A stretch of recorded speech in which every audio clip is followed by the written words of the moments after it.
Today, Bobi Wine has launched his petition to the ICC to investigate crimes of torture and rights abuses by President Museveni, as well as the Minister for Security, Tumwiine, and a few other security officers within Museveni's government. Now, we all know very well that Uganda is a signatory to the Rome Statute, whereby it has been a good collaborator with the ICC, and recently I did an episode about the ICC and the Dominic Ongwen case, as well as the reason as to why Museveni was not indicted for the crimes committed in Kasese. Now, Bobi Wine today had an international press conference where he was announcing through his lawyer that he was launching this petition. The petition is being filed through his lawyer, known as Bruce Afran, towards the ICC. Now, amongst the crimes that they put into the filing are the crimes of human rights abuses, torture. We all know that people have been tortured, people have been beaten, rights abuses. We know journalists can no longer perform journalism in the country. And also, one of the biggest cases is the murder and the killing of people November 18th and 19th during the riots that took place last year. You remember very well those riots, almost 64 people died, and the Daily Monitor has done a very good investigation where they have profiled each and every one who was killed in those protests. Most of these people were innocent, and most of them were actually under 30. Surely, all these things amount to human rights violations. They amount to torture. We know many of our counterparts have been tortured. Some have been even mutilated. And there is evidence. Bobi Wine has been gathering evidence. The police has not been aware that the gentleman has been gathering evidence. You see, in the middle of the press conference, you all saw the video that was trending on social media where Bobi Wine was pulled out of the vehicle and tear gassed and bullets shot in the middle of a press conference, an international press conference. This is how stupid these people are. Can you really blame him for taking his kids out of the country? Definitely not. He had to take his kids out of the country for safety. So, while he was announcing that he is petitioning the ICC to investigate Museveni and his very sick Minister of Security known as Tumwiine, he was tear gassed in the middle of all that kind of thing. And during that period, one of the interviewers, the organizers of the press conference, had to ask Bobi Wine that should we continue or should we leave it here? Bobi Wine said, no, please let us continue, because my only safety is with the cameras. If the cameras go off, I'm no longer safe. So that's where the things are today. He had to continue with the interview amidst all that intimidation. It's not even like you can hear him say, I'm not even allowed to park, I'm not even allowed to speak, I'm not even allowed to talk. So I'll show you the video while it's going on there, and then we can move on with the video. Example is Ashraf Kasile that was shot and is fighting for his life in intensive care unit, and everybody around me has been targeted with live ammunition. The reason why I am wearing a bulletproof jacket and a ballistic helmet is because I expect a live bullet targeted at me anytime. I have had to evacuate my family and sneak them out of the country because my family also has been targeted, and we had information that my children park on the side of the road. Officer, I am on a press conference, officer. You see, as we speak right now, I am being harassed by a police officer for simply parking on the side of the road to talk to the press. Officer, please, can you drive off the vehicle? Start the car right now. Officer, I am talking to an... This is the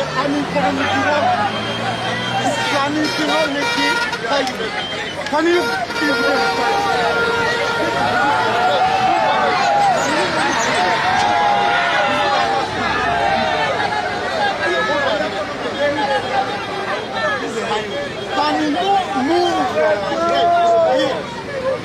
You have refused. Can you move now? No, you move. You can't move. You can't stop it from there. Please move. No way. Move. You move. It's a highway. This is a highway. You move.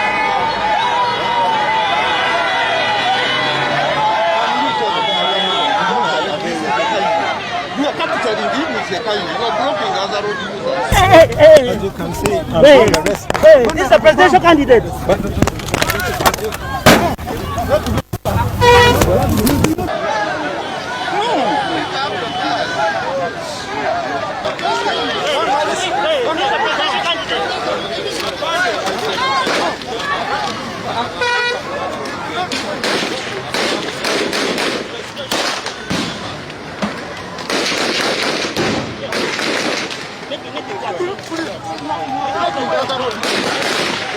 You are dividing them.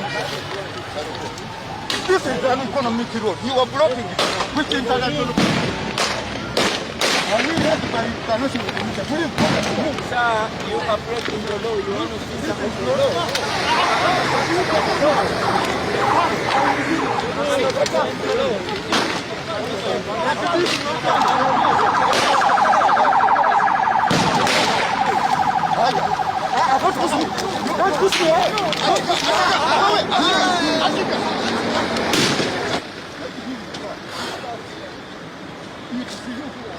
Are you saying all of it this time? Leave this place.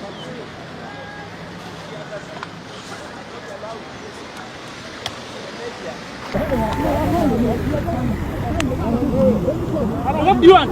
What are you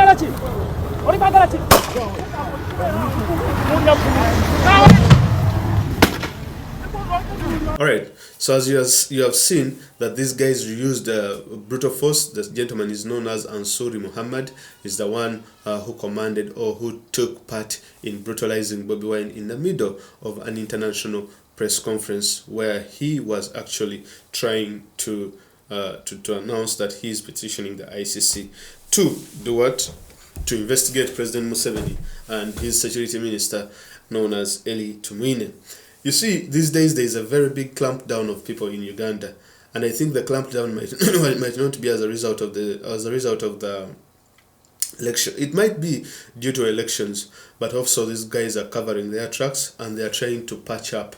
They're trying to cover up their mistakes. They're trying to cover up their torture. They're trying to cover up their murders and things of that sort. That is why you see very many people, power supporters, are now being arrested. Very many people are being taken away, and so on and so forth. Now, the fact that Bobi Wine petitioned the ICC, I'm very sure that if you see things like killings of people like Zebra, if you know that you're being used by Museveni today, Museveni, whenever he is being investigated by the ICC, he is always brutal to always cover his tracks. He always makes sure that he covers his tracks. Whenever he sees sanctions coming, whenever he sees that he's being taken, maybe the people are petitioning maybe the US government to stop sending funding and all this kind of thing, he has to clean house, he has to clean his hands. So people who are working with Museveni, if you have been hired to do any sort of violence, my friend, it is so hard. Things are getting worse for you, because you are now evidence. You are now evidence. Now, I do understand that the ICC has been Museveni's greatest ally, whereby they let him off the hook, especially on the case of Kasese massacre in 2016.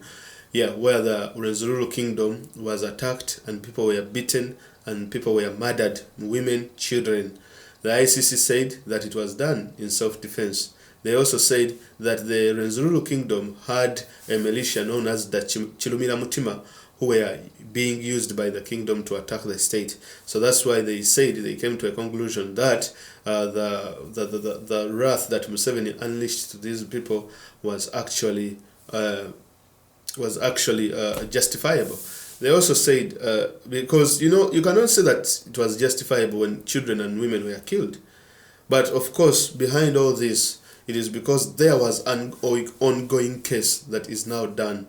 The case of Dominic Ongwen, is the case that has derailed very many cases and very many petitions that have been brought towards the ICC, that have been filed to the ICC in order to investigate Museveni and his counterparts.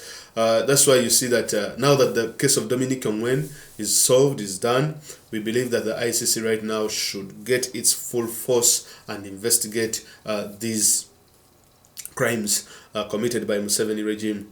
Also, the Bobi Wine case is interesting because Museveni was sharing intelligence. He was sharing information that helped the so-called people there in the ICC to investigate this case and then come to a conclusion, and they will be making the decision, I think, on February 14th, somewhere around that date.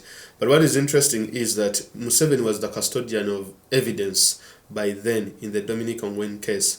But today, he cannot say that he is the custodian of evidence, right? Rather, there is so many pictures, there are so many videos all over social media. There are so many there is so much information, and that's why you see they are deleting our Facebook pages. That's why you see they are deleting Facebook pages, and they are making sure that whenever they arrest someone, the first thing they do, they get your phone and get access to your information and things of that sort. And that's why you see that they were actually trying to say that YouTube pages as well as Facebook pages, the ones that were enlisted and they were recommended to YouTube and Facebook to actually bring them down, are the ones that they tried to hack and tried to get down in order to erase all that evidence, because they knew that this was actually coming. But what can you hide? You cannot hide. You think that if there's something hits the internet, it's already there and it's gonna be there forever. You cannot take it out. Because for them, they think that people just record with their phones and then leave it on their phone. This is not like Snapchat where things will just erase themselves after 24 hours. That's what they think. So they made that big blunder. For me, I have always told people, the murder of people, the execution of people on November 18th and 19th is one of the biggest blunders Museveni has ever made, and is one of the blunders that has put Museveni in hot soup. I would also think that the likes of people like Sabit Muzei must be in that petition, because he was the police. I think he was the deputy IGP, but he was the IGP, as we speak right now. So if you're working for Museveni right now, you should be very careful, especially if you're in these outfits. If you are in the SFC, if you're in the Uganda Police, if you're in the UPDF, if you are a crime preventer, if you are an LD officer, if you are the so-called those NRM groups, militias, be very careful, my friend, because I see most of these people are young. That's why you see the likes of these so-called NRM historicals. They are not putting themselves there, but these young guys are the ones putting them faces there, and in the end, they are actually taking them out. You might miss out on the ICC, trust me, but there are so many things that you won't miss out on. The banning of journalists, the mistreatment of people. Whatever happens in 2021, if Museveni keeps or stays on to power, definitely we are going into a barrage of what do you call it? A barrage of sanctions from different countries all over the world. We don't know where the East African community is standing, but of course we believe that the East African community will stand with the people of Uganda, because what has been done to the people is absolutely unacceptable. It is unacceptable every day. And you cannot treat your opponent or your fellow presidential candidate in the rest the way Bobi Wine has been treated. I think that's a very big blunder that these people have actually done. Like I've said, the ICC, of course, receives so many petitions. Then it has to decide whether they take it on or they do not take it on. Because a filing, does not mean that, okay, they are going to start the investigations.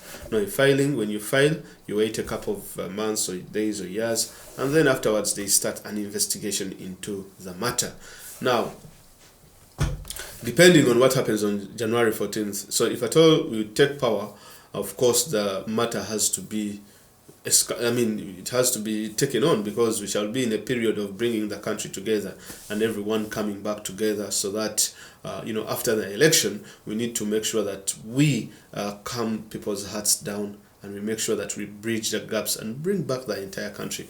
Uganda is a very fragile state, very, very fragile.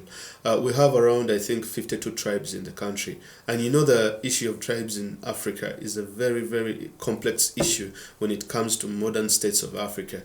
Because Africa, like you all know, the scramble and petition that took place, they came and drew lines all over the continent and put different kingdoms in in the same boundaries, creating nations. So when we created nations, we are still trying to learn how to govern and how to rule ourselves. Now, amidst all that, we have the likes of people like Museveni who have used that to their advantage, leading to the massive killing of people, leading to the massive murder of people, and also creating regional instabilities in the area where Uganda is. For example, countries like Kenya, countries like Sudan, Congo, Rwanda, as well as Tanzania, interfering. I mean, it is really, really, really crazy. So that's what makes Uganda a very, very fragile state, and it's a country that always needs to be brought together, that needs to be patched all the time, and make sure that we keep it all together, because keeping it together, not the Museveni way of killing people and turning people against each other, because that is a recipe for disaster, and that is why we are here. That is why we are where we are right now for over 35 years. Okay, the country is now has reached a boiling point. We're seated on a complete time bomb. The only thing that has helped is that Bobi Wine has come. Bobi Wine has unified the country even before becoming president. Because what Museveni had done was he had actually he had actually divided everyone according to tribes, according to religion. And trust me, it had become a calamity. The thing that has unified Ugandans today is Bobi Wine. Bobi Wine comes from a different region, that is a different tribe. For those of you who are not from Uganda, but of course you know African countries. So Bobi Wine comes from a different tribe, but he married from a different tribe where Museveni comes from. And Museveni said that they shouldn't vote for Bobi Wine, the people of his tribe. He told them you shouldn't vote for Bobi Wine because he married one of your daughters. And even the son, Museveni's son, testified to those statements. And these are the most tribalistic people in the entire African continent. Museveni and his son, they are very tribalistic. These people are really arrogant. They are so bad. So they always want to see that kind of tribal animosity between different tribes and between different religions, and make sure they clash together, because for them they thrive on violence. And I don't know why the ICC has not seen this. There are crimes against humanity. These people committed crimes when they recruited child soldiers. In the 1986 war, they recruited child soldiers, but they were not held accountable. They went on and also did crimes in the northern part of Uganda. They were not held accountable. They did crimes in the Congo. They have not been held accountable, even up to today. So why? Now, I think Museveni's time has run up. You see, in Burundi, when they indicted the late gentleman who died recently of COVID, he just took himself and he ran out of the ICC. He said, no, okay, you ICC, you are targeting Africans. I'm no longer part of the ICC. Because he knew they were going to target him because of the crimes he had committed. Now, let me tell you, this year, things have gotten worse for Uganda. Because sanctions, I see sanctions coming, especially when Museveni is still in power, because Museveni is not a factor, or is not a person who wants to bring people together. No, that's not his way of governing the country. He is not a person. Museveni, if he hates you, he will hate you to his grave. He's not a unifying factor. For us who live in Uganda know this. If he hates you, that's it. And he hates Bobi Wine with a passion. And he has passed it on to even his children, Museveni's children. He has passed it on. So we believe that this time the ICC is going to take him out. And if at all it doesn't happen, well, it is because there is overwhelming evidence. The evidence is overwhelming. Which other evidence do you need when a person is actually on an international press conference announcing the petition, and then even within the international conference petition, he gets tear gas, beaten, and thrown out of the car like a mouse? That's what they did to him. So That's what is happening in Uganda today, and we hope that something truthful this time comes out of the ICC. Otherwise, if it doesn't, then the people of Uganda will just give up on that entire thing. And this is their last chance. This is their last chance. If the ICC does not stand with the Ugandan people, then everything that the ICC has working, the ICC has worked for, I think it will just be thrown out of the window. And for the Ugandan people, we will not forget what this court will have done to them. Because what Museveni is doing now, he's killing people outrightly, kidnapping people. If you do not support him, you are kidnapped, taken out of your mom's house. That's what they do. They see you. If you liked Bobi Wine's page, they take you out. If you want people power, and if you wear red, they take you out. You wear a beret, they take you out. It's not us who told them to kill people, right? It is them who are killing people left, right, and center. So they have to be held accountable.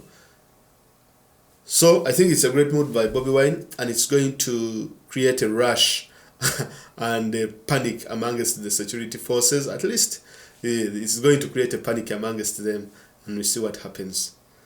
Thank you very much for listening. Bye-bye.